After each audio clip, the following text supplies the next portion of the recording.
Myoho Renge Kyo.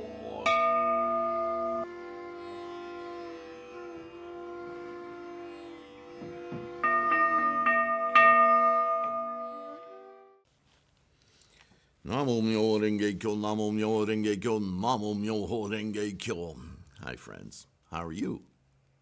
You feeling well this morning? Good spirits? Full of oxygen? Namo Myoho Renge Kyo.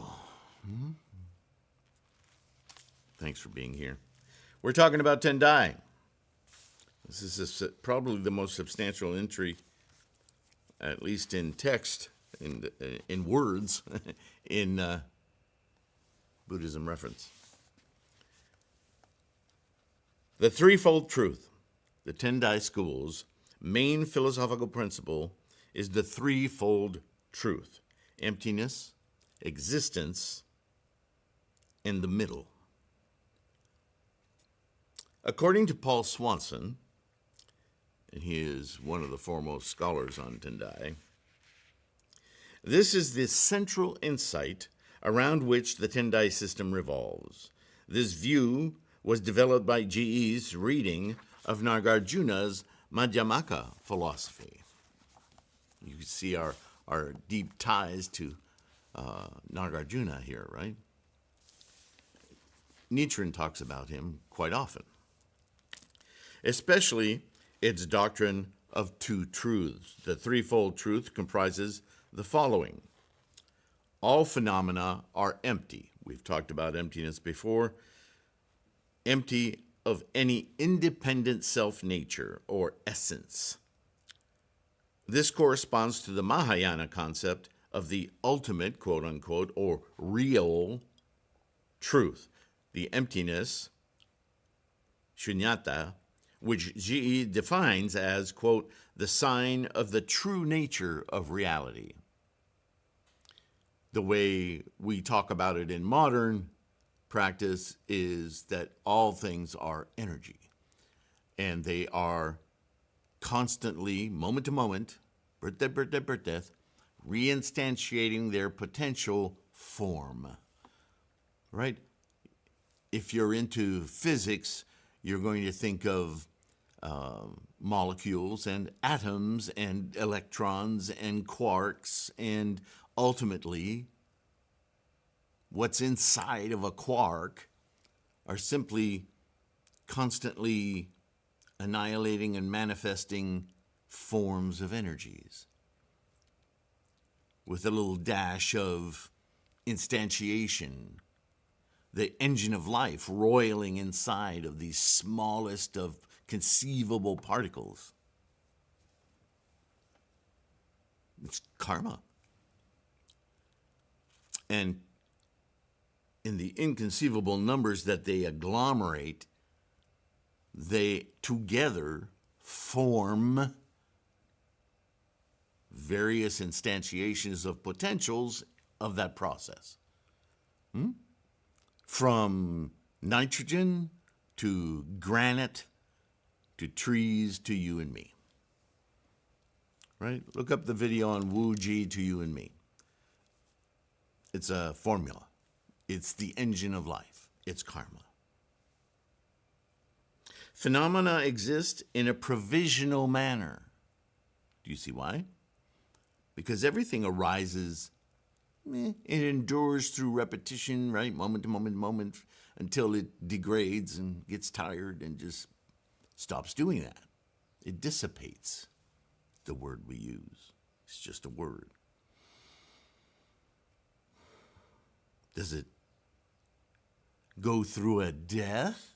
Well, if you understand death as extinction, words don't capture this adequately. It's just that from quiescent energy, little perturbations result in manifestations, agglomerations, amalgams, forms, endurance, disassociation, and back to quiescence. Nothing is gained, nothing is lost. We just have a temporary expression of potential. We call that expression karma.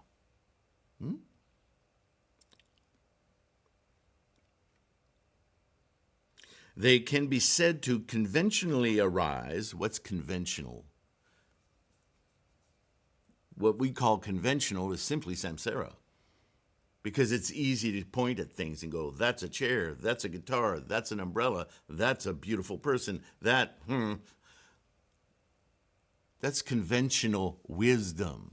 It's not really wisdom, is it? It's just an operating platform to entertain this self, this physical reality, while we manifest a sentient mind that can see well into it and beyond it. This corresponds to the conventional or mundane truth of the classic Mahayana two truths, which Zhiyi glosses as, or that should say glosses as the 12-fold conditioned co-arising of ignorance, the nidana, and as illusory existence. So there's the real process, the engine of life, which you can only really experience in Buddhahood, yes. And then there's samsara, the illusory entertainment that allows us physically to navigate this physical world of moment-to-moment manifestations, expressions of potential.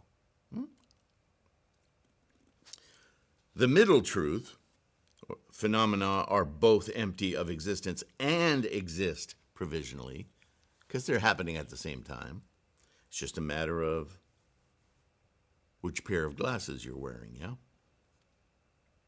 According to Dan Lusthaus, it is middle because neither the provisional nor the empty truth about the table fully captures its reality. It is both provisional and empty, and simultaneously neither provisional nor empty.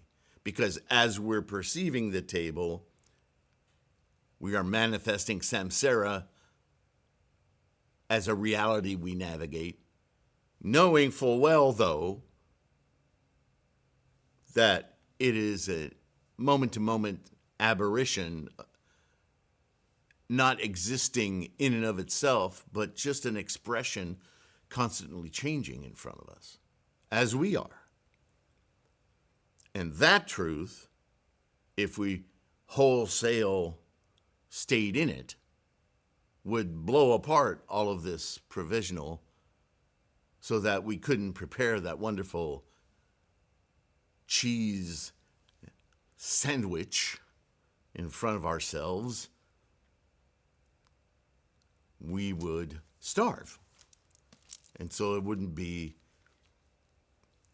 either conventional or useful, because we want to stay in this physical state as long as we can so that we can teach others how to see beyond it and experience Buddhahood, yeah? The real. As Zhiyi put it, wondrous being is identical to true emptiness. Swanson writes that this is a simultaneous affirmation of both emptiness and conventional existence as aspects of a single integrated reality. And as I've often said, the only way to experience Buddha is in this physical realm. Therefore, ipso facto, the only purpose for this physical realm is to experience Buddhahood. That's why we're here. How amazing. What synergy.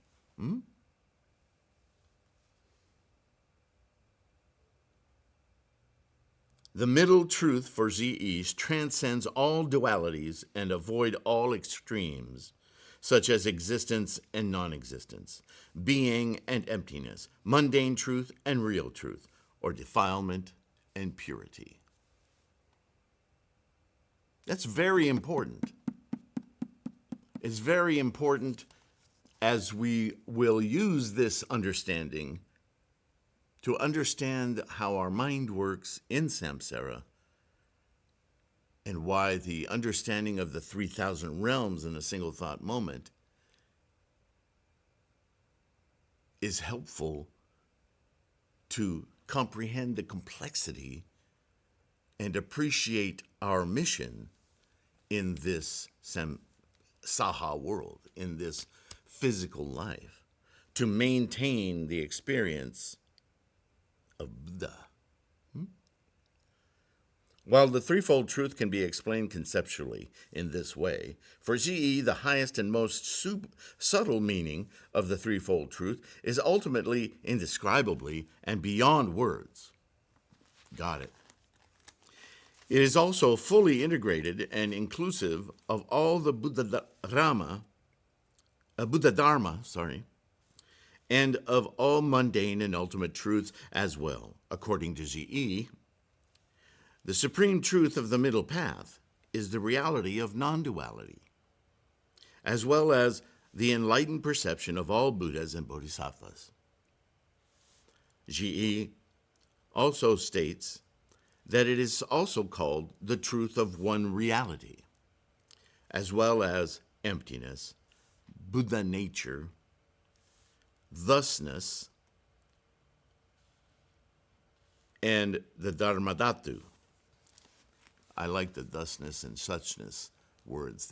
To me, they tickle on this idea that things are ephemeral, right? According to Paul Swanson, this doctrine arose from the need to make explicit the relationship between the first and second truths of classical Indian Mahayana, an issue which may have also led to the development of Yogacarra's three natures. Zhiyi developed his theory of a threefold truth by drawing on Nagarjuna's Mula Madhyamaka Karika. Remember that? Which explains the two truths as we state, quote, that whatever is dependent arising, that is emptiness, that is dependent upon convention, that is itself is the middle way or the middle path. Swanson states that this doctrine is a way of expressing three aspects of a single integrated reality.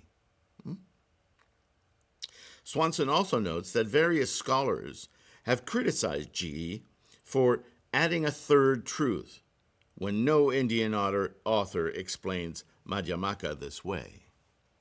However, according to Swanson, the major point of Zhiyi's analysis is that reality is a single integrated truth which may be explained with two or three aspects.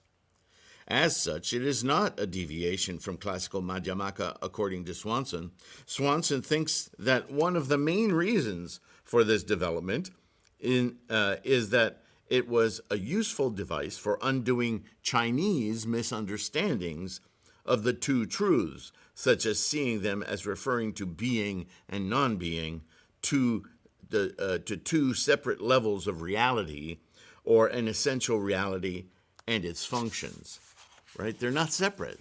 They're combined. They're both happening concomitantly. The threefold truth may be contemplated independently as the three contemplations, an important theme in Zhiyi's Mohochikwan. The threefold contemplation, also described as the threefold cessation and insight, consists of what Zhiyi calls a graded contemplation.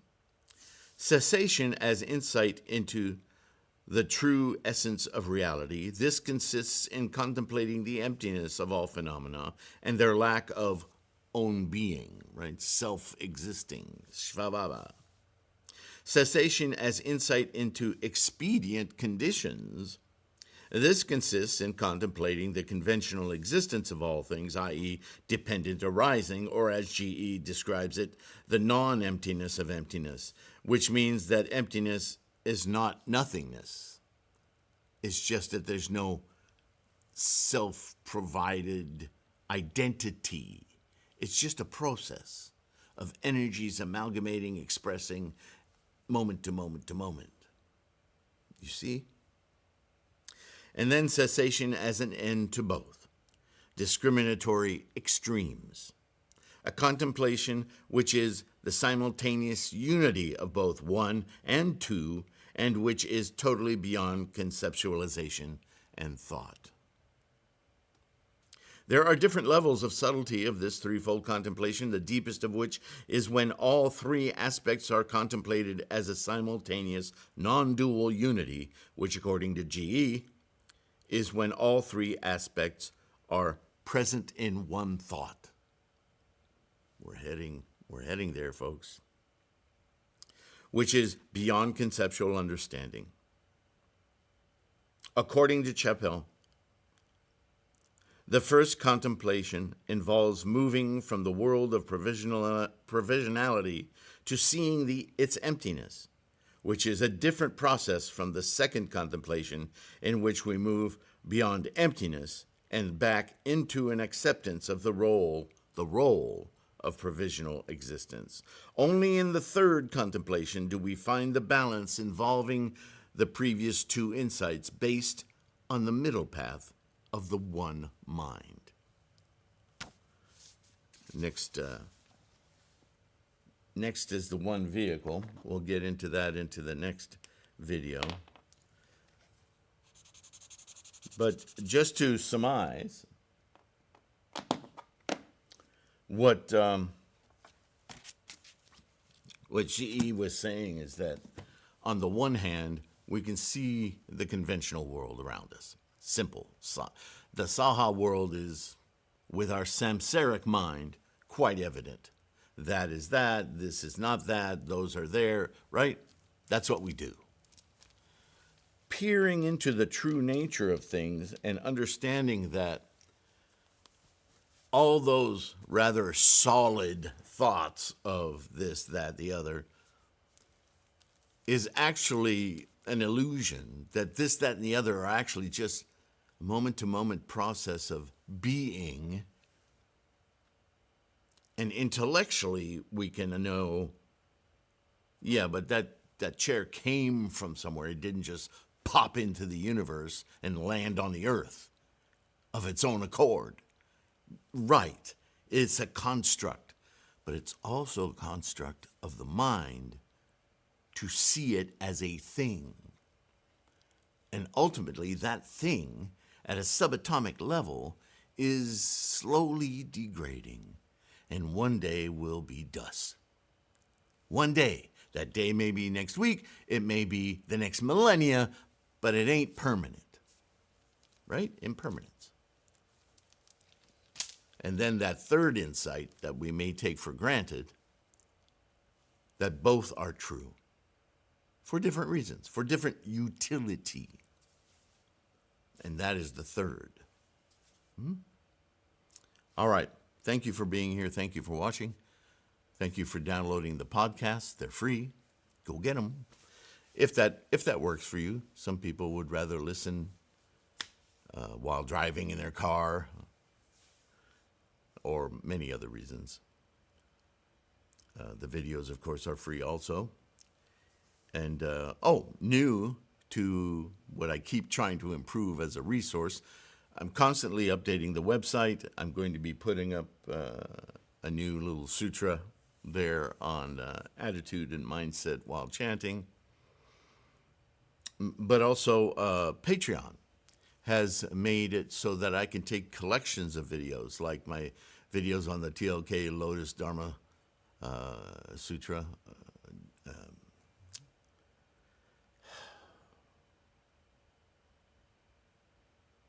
and take all those videos and group them like a playlist on YouTube, but that you can purchase them for one fee, own those videos, kind of like a electronic library, right? And that's a way of donating through Patreon without subscribing to a month-to-month. Cool. And you get something out of it, right? Other than just the satisfaction of keeping this resource going, which, Namo Myo Nengego, thank you so much. Or just go straight to PayPal. Or just like and subscribe. Sometimes that's all you can do, right? But it's very, very helpful to keeping this resource alive. So thank you very much for that. In the meantime, take care of your health, keep your practice strong, and as always, bye for now.